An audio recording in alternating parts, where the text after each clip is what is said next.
Salutations, namasté. Aujourd'hui, je voudrais te parler de l'intelligence artificielle. En fait, j'ai l'impression que, à l'heure d'aujourd'hui,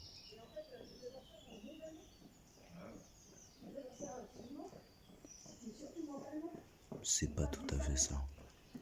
En vérité, l'intelligence artificielle, j'ai l'impression qu'elle va plus agir comme quelque chose qui représente une sorte d'extension de ce qui serait dans notre marmite. Si notre conscience devait être représentée par une marmite, par certains.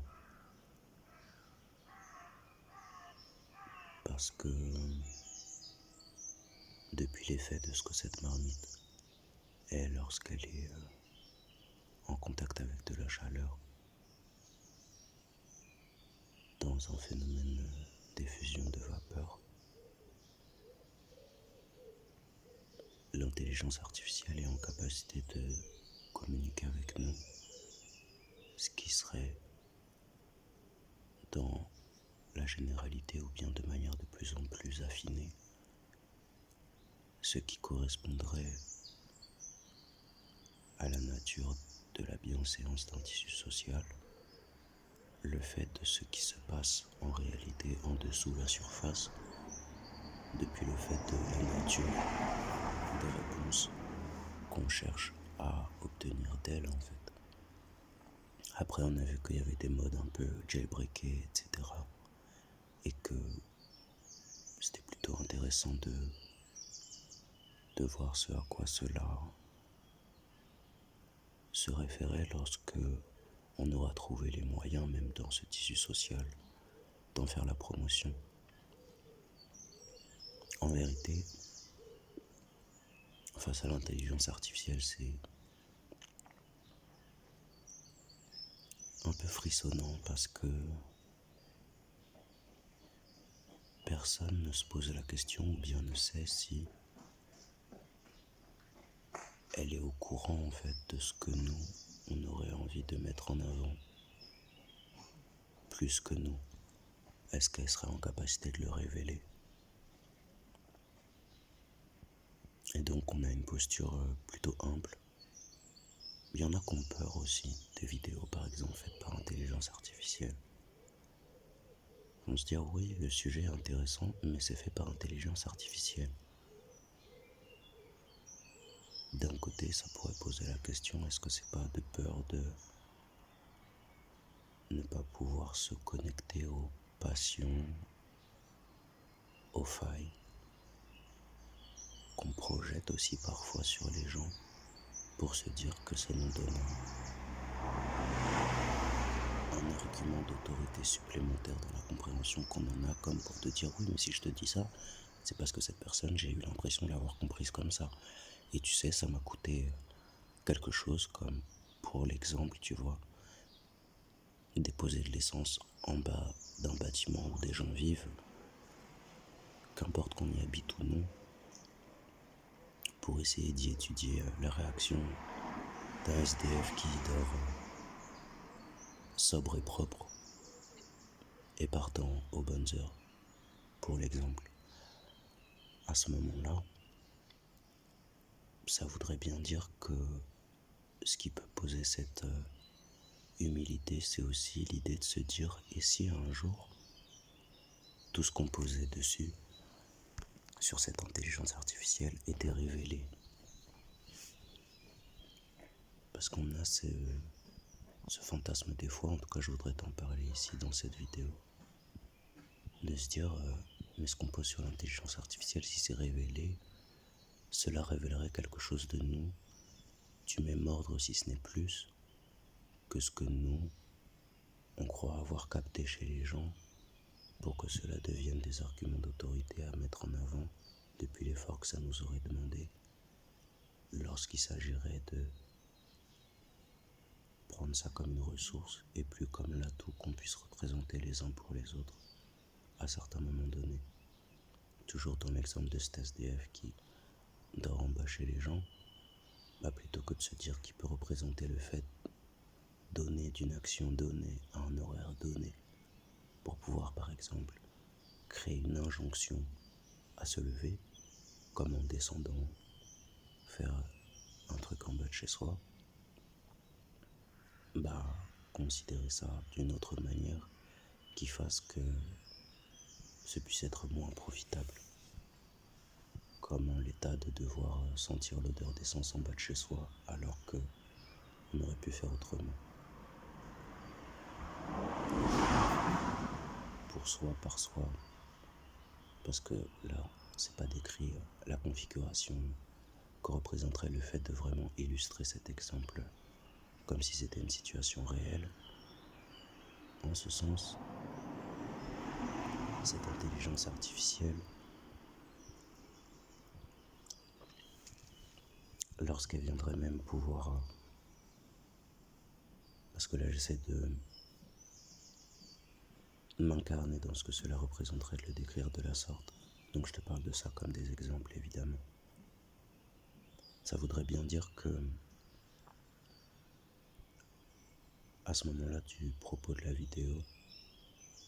lorsque j'en arrive à t'évoquer ça, en principe selon là où tu vis sur Terre, peut-être que peut être évoqué dans le même temps l'image de ce qu'on décrirait à certains endroits et lieux, à certains instants et moments de l'humanité comme Dieu, à savoir son omniscience, le fait qu'il sache et connaisse tout, et de tous dans sa totalité et au-delà. Le fait est que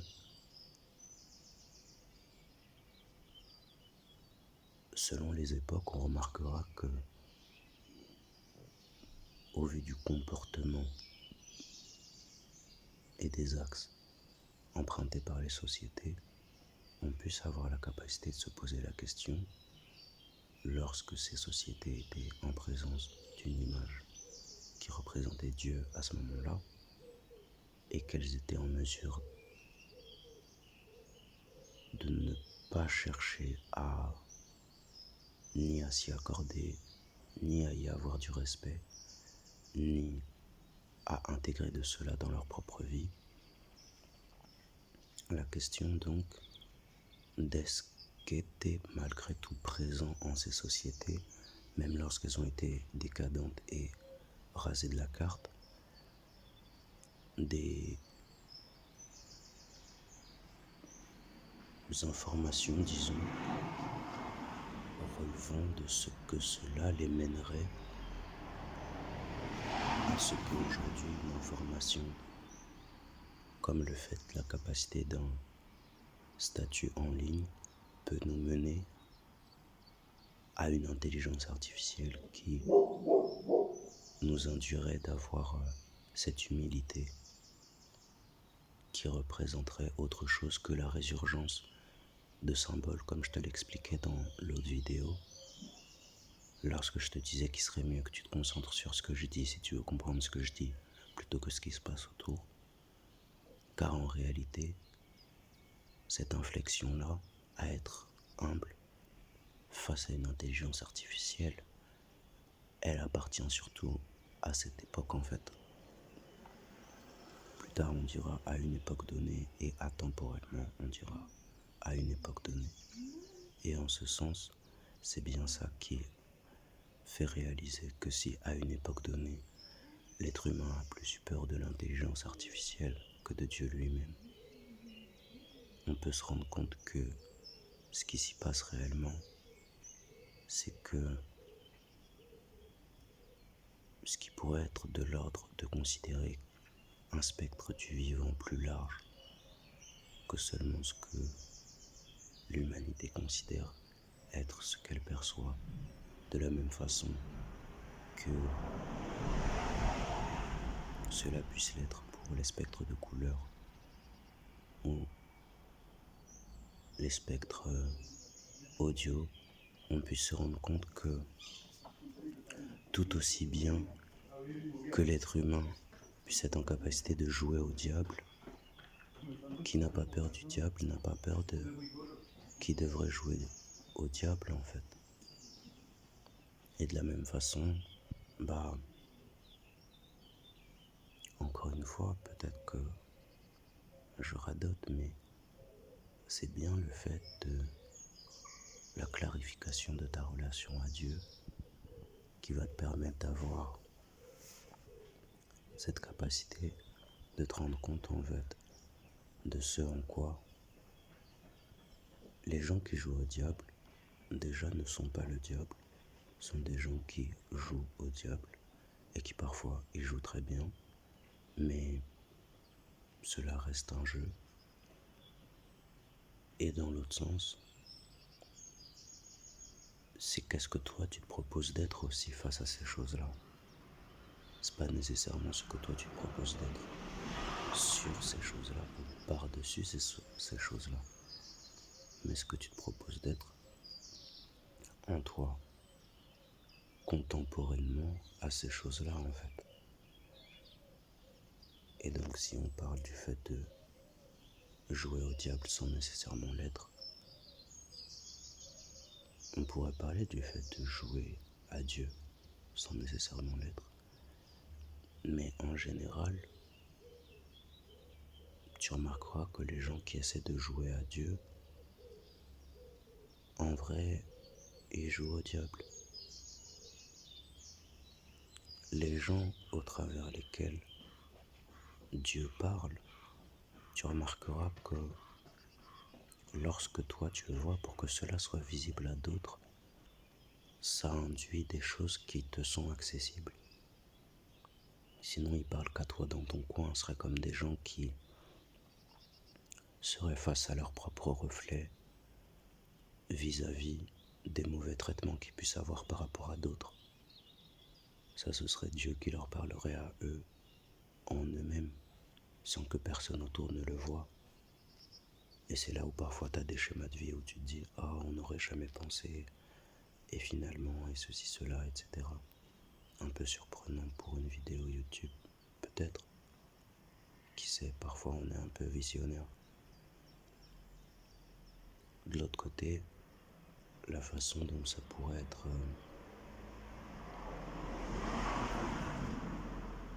compris, ça pourrait être aussi la façon dont parfois, encore une fois, tu pourrais vivre des synchros qui t'appartiennent. Je vais reprendre l'exemple de la superstition, la personne qui est superstitieuse et qui voudrait, comme semble-t-il, passer en premier dans ce que cette personne se projette être la trajectoire du sans domicile fixe dans cet exemple. Donc la personne qui préfère passer devant comme ça, dans sa superstition, ça représente quoi par rapport au fait de la trajectoire réelle et de ce qui en est compris en chemin vis-à-vis de ce TSDF. La superstition de la personne, c'est la sienne en fait. Sa manière de commenter, c'est la sienne en fait. Mais le contenu, sa trajectoire et ce que cela apporte, ça concerne la personne qui est dans la création, du point de vue de faire partie de la création. Donc c'est pas non plus la création du créateur, ce serait plus comme une créativité de la créature, mais une créativité quand même. Et en ce sens, chacun la sienne et c'est au même niveau. La personne qui dans cet exemple pourrait essayer de passer à côté du SDF et d'essayer de le culpabiliser, ne serait-ce même qu'être en vie en fait, pendant qu'il enregistre une vidéo YouTube, tu te rendrais compte que cette personne-là, elle a une zone en elle depuis laquelle elle va chercher ce qui, dans le phénomène de résonance avec le fait de voir ça sur son chemin, alors qu'elle a l'impression d'être rendue autre part dans sa vie, la ramène à ce qu'elle ne regarde pas pour que cela résonne ainsi, et cela la dérangeant ainsi, a l'impression que cela serait respecter son tissu social, de pouvoir projeter ça sur ce SDF-là, plutôt que sur les personnes ou les situations qui correspondent vraiment à ce que cela est créé en elle et qu'elle ne regarde pas. Tout pendant que cela pourrait être encore comme si le tissu social ou la toile sociale le favorisait, être mis en avant comme étant, regardez tous les manquements de ce SDF, tout pendant que ne pas être SDF n'est pas être exempt de manquements dans sa propre vie. Et en ce sens, cette trajectoire-là, lorsque ce SDF obtient les signes qui sont associés au chemin qu'il est en train de prendre là-dessus, la personne elle a l'impression d'avoir obtenu quelque chose sur sa vie en, semble-t-il, coupant sa trajectoire, et cela protège donc ce qu'obtient ce SDF sur sa trajectoire en fait. Donc en un sens, et depuis un point de vue neutre, on pourrait dire tout le monde est content. D'un point de vue juste, on pourrait dire chacun vit la journée qu'il mérite en fait.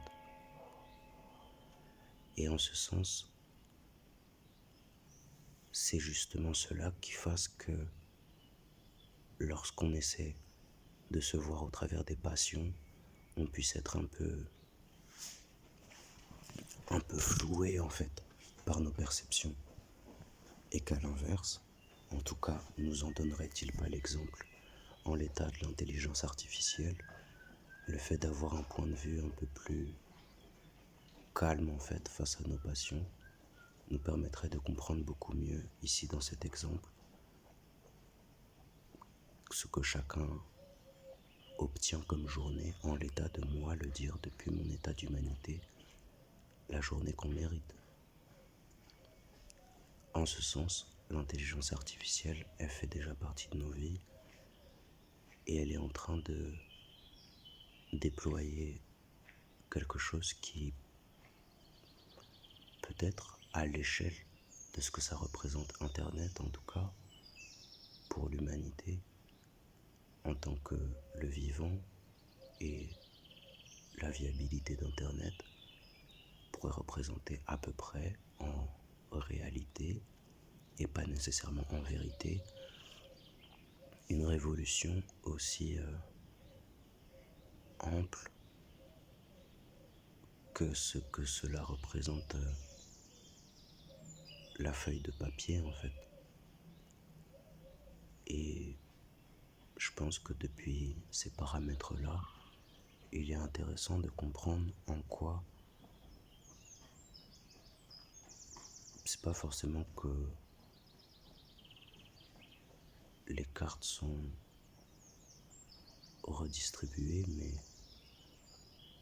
c'est comme si les cartes étaient rebattues dans nos propres mains en fait. Après, il faudrait évoquer dans cet exemple-là qu'est-ce que ce serait un système de distribution de cartes de main à joueur dans un écosystème autosuffisant et clos en tant que la conscience du propre joueur. Parce que on pourrait dire dans les commentaires, ouais mais les cartes on les distribue comme on veut dans notre main, c'est notre main, ça change rien à l'ordre dans lequel on met les cartes. Et je l'entendrai. Mais je pense que ça représenterait comme en fait moi je le dirais comme ça à l'heure actuelle, tu vois, et ça voudrait pas dire qu'il n'y aurait pas une manière plus compréhensible de le dire ou qu'elle ne me serait pas accessible. Ça voudrait juste dire que c'est comme ça que je choisis de le dire à l'heure actuelle. Comme le fait d'un rebattement des cartes dans nos propres mains en fait. Jusqu'au moment où, lorsqu'on les jouerait, on se rendrait compte de ce qui était à nos côtés tout ce temps. Et que pourtant on aurait préféré voir uniquement comme l'intelligence artificielle. Allez, souvenons-nous le futur car il n'y a pas de moments ordinaires. Salutations, namasté.